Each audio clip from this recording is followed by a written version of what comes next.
Right now on News 10 ABC, fire crews in Waterford still busy trying to fight that fire that has been flaring up throughout the night. We're live with the very latest. And we begin with that top story this Saturday night. Good evening, everyone. Thanks so much for joining us. I'm Trishna Begum. That huge fire at the Strawberry Ridge Apartments in Waterford continuing to flare up tonight. Fire crews first thought they knocked it all down shortly after 7 o'clock, but more than an hour later, those hot spots flaring up again. And News 10 ABC's Nicole Hart has been on the scene since that fire started around 4 this afternoon. And Nicole, is it still a pretty active scene out there? Trishna, it was up until about 30 seconds ago. The last fire truck just left. There was about 4 of them here even about 5 minutes ago, and they've all been out here, as you said, since the fire broke out around 4 o'clock this afternoon. So at this point, obviously, they are very, very exhausted. That thick black smoke was the start of the inferno. Flames so hot melted the siding off an adjacent building. That is the whole top floor done on that building. It was a tough fire. It was fully engulfed. It was coming through the roof and the windows, the upper floor windows when we got here. So we kind of had it contained in about 8 to 10 minutes.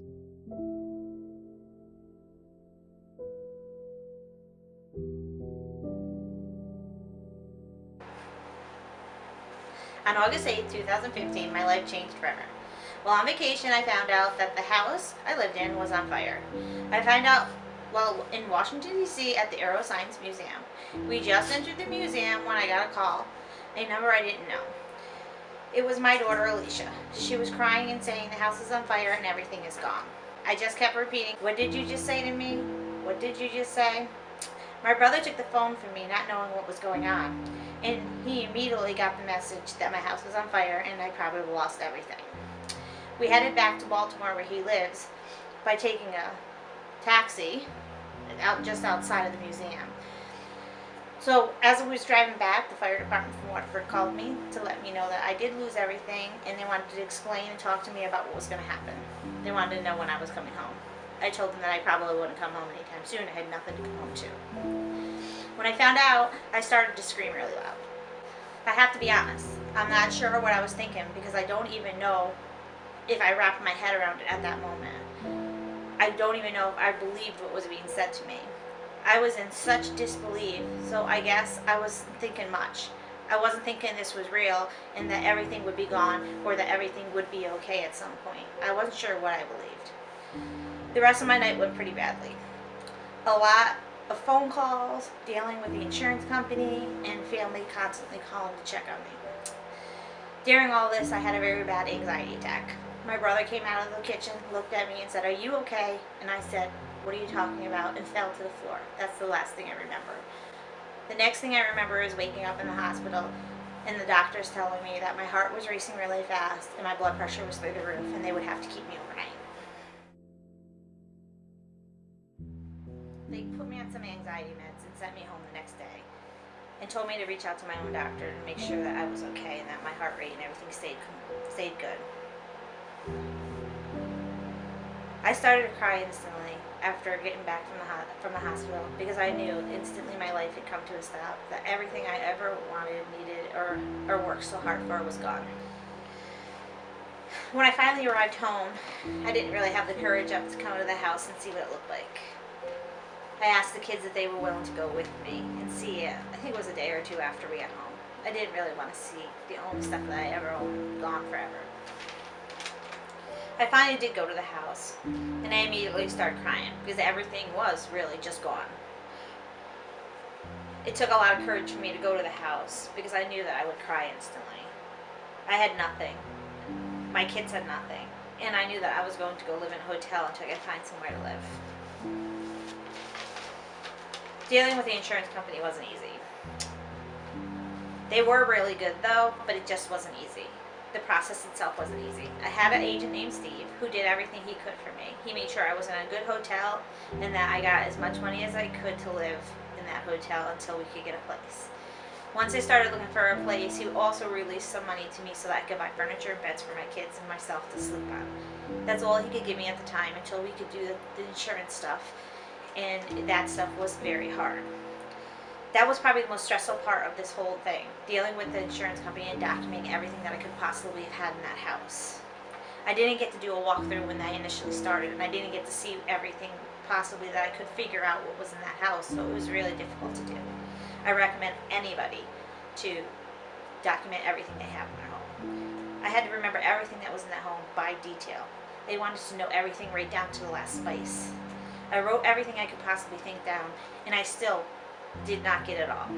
50 hours later, 3 friends and family members helped me, and I still didn't get it all.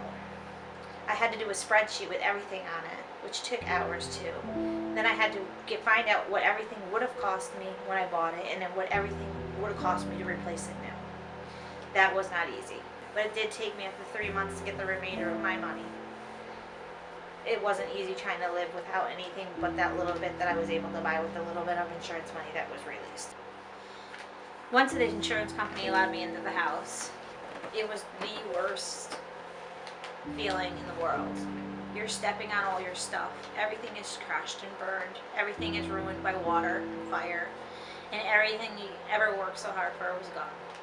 You're looking at the stuff that you bought. You're looking at the stuff that you had for all these years, and you can't take any of it out of your home. The Red Cross also stepped up. They offered me a hotel right away, but I didn't need one. But it was really nice to know that they were there for me. They also gave me $600 for clothing, socks, and stuff like that for my kids. Anything that we needed immediately that we could buy. Fortunately for us, we were away, so we each had some small suitcases with some minimal amounts of stuff in it, unlike other people in the building who had nothing.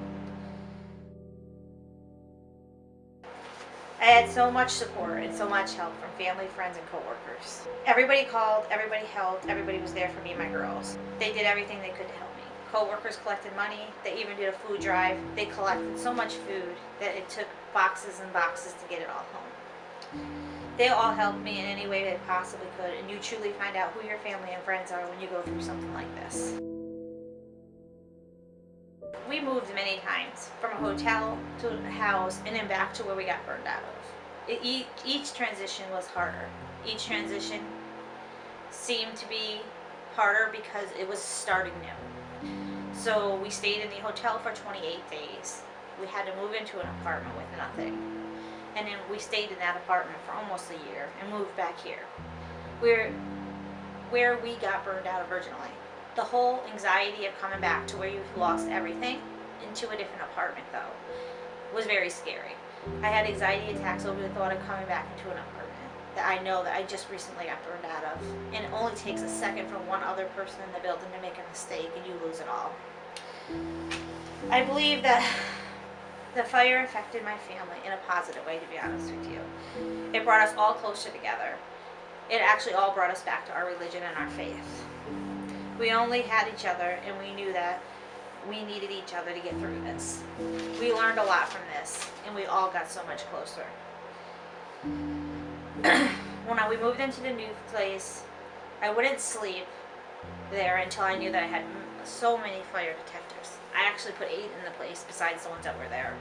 I put 1 in every bedroom, 1 outside the bedroom, 1 in the kitchen, 1 in the hallway, and 1 in the bedrooms that are upstairs hallways and bedrooms. I also put 2 carbon monoxide machines, one spoke with a fire detector built into it. I had a huge fear of fire, and I didn't want to die, and I didn't want my kids to get injured or die in a fire either. So for me to feel comfortable, I needed to know that I had every aspect of the house taken care of with fire detectors. Although the one that was in the kitchen would go off pretty randomly. I still worry every day. I still have fears and anxiety over there being a fire again.